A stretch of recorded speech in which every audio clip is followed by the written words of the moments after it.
जिला नागरिक अस्पताल में मरीजों को बेड के लिए मारामारी नहीं करनी पड़ेगी। अब एक बेड पर 2 से 3 मरीजों को नहीं लेटना पड़ेगा। 100 बेड के नागरिक अस्पताल को सरकार ने 200 बेड का करने की अनुमति दे दी है। बेड की संख्या बढ़ाने के साथ ही 195 नए पदों की भी स्वीकृति मिल गई है। पलवल के जिला बनने से पहले यहां 50 बेड का उपमंडल स्तर का अस्पताल था। वर्ष 2008 में जिला बनने के बाद नागरिक अस्पताल को वर्ष 2013 में अपग्रेड कर यहां 100 बेड की व्यवस्था कर दी गई थी। उस दौरान भी यहां करीब 264 पद सृजित हुए थे। अब 10 साल बाद सरकार के निर्देशों पर स्वास्थ्य विभाग ने फिर से नागरिक अस्पताल को अपग्रेड किया है। जिला नागरिक अस्पताल का दर्जा 100 बेड से बढ़कर 200 करने के बाद मेडिकल सुपरिटेंडेंट की जगह प्रिंसिपल मेडिकल ऑफिसर की नियुक्ति की जाएगी। स्वास्थ्य विभाग में पीएमओ और सीएमओ के पद को एक समान माना जाता है तथा दोनों अधिकारियों को सरकार एक दूसरे के स्थान पर नियुक्ति दे सकती है। नागरिक अस्पताल में 200 बेड की स्वीकृति के बाद अब चतुर्थ श्रेणी कर्मचारियों में भी इजाफा किया जाएगा। इसके तहत 40 sweeper, 40 ward servant, 15 security guard, बागवानी के लिए 2 और 3 धोबी मिलकर 100 कर्मचारियों की नियुक्ति की जाएगी। वहीं जिला नागरिक अस्पताल के चिकित्सा अधीक्षक डॉक्टर अजय नाम की माने तो सरकार की तरफ से अब जिला नागरिक अस्पताल को 200 बेडों का किया गया है। इससे जनता को बेहतर स्वास्थ्य सेवाएं मिलेंगी। दर्जा बढ़ाने के साथ नियम अनुसार सुविधा विस्तार के लिए निदेशालय को भी पत्र भेजा जा चुका है।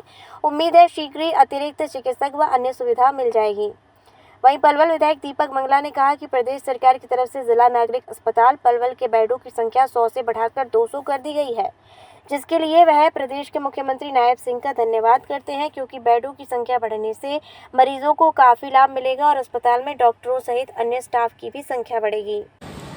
देखिए, सेवाएं तो हम अभी भी दे रहे थे, लेकिन एक तो बेड स्ट्रेंथ बढ़ने से हमारे यहाँ पे थोड़ी स्टाफ पोजीशन भी बेटर होगी और जब पीक सीज़न होता है उस टाइम 100 बेड से काम नहीं चलता।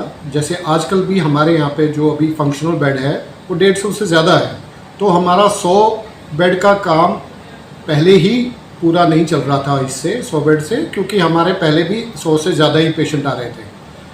तो उसके साथ में दिक्कत क्या होती है कि जब आपके पेशेंट ज़्यादा आ रहे हैं तो जो आपका स्टाफ है, क्योंकि वो 100 बेड के हिसाब से है, तो उनके लिए भी काम ज़्यादा हो जाता है।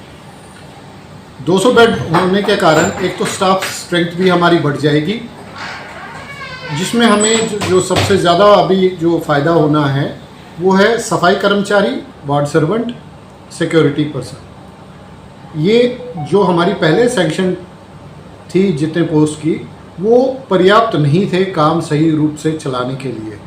200 बेड होने से वो डबल हो जाएगी और ये पोस्ट भरने से हमारा काम काफ़ी सुधर जाएगा। यहाँ पे जो सबसे बड़ी प्रॉब्लम है, सफाई व्यवस्था डेफिनेटली पहले से और बेहतर होनी है। सिक्योरिटी पर्सन और आने की वजह से जो नाइट में या इवनिंग में जहाँ जहाँ पे हमें सिक्योरिटी रखनी थी वो नहीं लगा पा रहे थे, वो हम पूरे कर पाएंगे।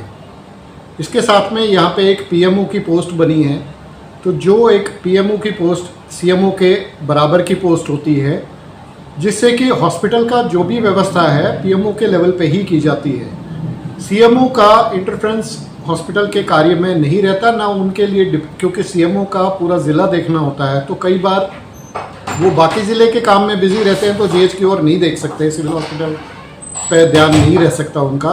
पीएमओ केवल सिविल हॉस्पिटल पे ध्यान रहेगा और एक सीएमओ के बराबर की रैंक है, तो इससे भी यहाँ की व्यवस्था में काफ़ी सुधार आ जाना चाहिए। इसके साथ में मेडिकल ऑफिसर्स की 13 पोस्टें और बढ़ गई, तो डॉक्टर्स यहाँ पे थोड़ा बहुत कुछ कमी रहती है। जैसे कैजुअलिटी में हमने कुछ बाहर से डॉक्टर ले रखे हैं, लेबर रूम में बाहर से डॉक्टर ले रखे हैं, तो हमें लगता है कि वो चीज़ भी अब हमें नहीं करनी पड़ेगी, क्योंकि वो डॉक्टर की स्ट्रेंथ इतनी हो जाएगी कि हम अपने लेवल पे सारा काम करवा पाएंगे। देखिए, सबसे पहले तो मैं धन्यवाद करता हूं अपने प्रदेश के मुख्यमंत्री आदरणीय नायब सैनी जी का, हमारे स्वास्थ्य मंत्री डॉक्टर कमल गुप्ता जी का, कि हमारे पलवल में जो 100 बेड का हॉस्पिटल था उसको 200 बेड का कर दिया। निश्चित तौर पर पेशेंट्स को उससे बहुत सुविधा मिलेगी और निश्चित तौर पर अब ज़्यादा मात्रा में हम पेशेंट्स का इलाज करवा पाएंगे और ये बहुत बड़ी सौगात हमारे मुख्यमंत्री जी ने हमें दी है और निश्चित तौर पर इससे बहुत बड़ा फायदा हमारे क्षेत्र को होने वाला है।